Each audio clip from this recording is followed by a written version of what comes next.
Journalist handcuffed and forced to turn over cameras in Ferguson. An NY reporter covering the conflict in Ferguson had a gun pointed at her and her cameras and cell phone confiscated while handcuffed by the police last night after the newly enforced curfew took effect.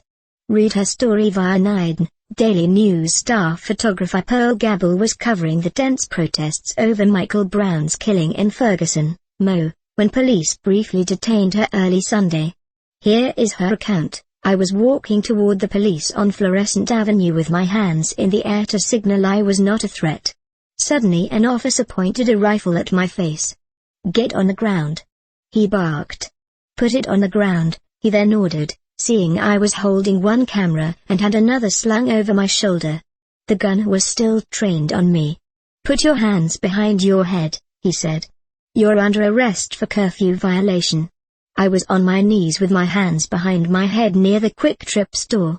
The cop took my hands, one at a time, and placed them behind my back. Then he slapped on plastic handcuffs.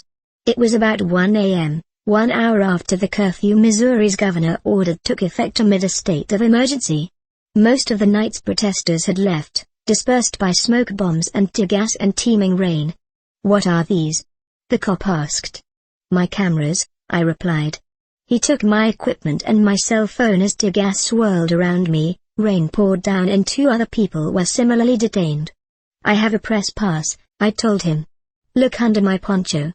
When the cop was satisfied I was a newspaper photographer doing my job, he gave me back my belongings.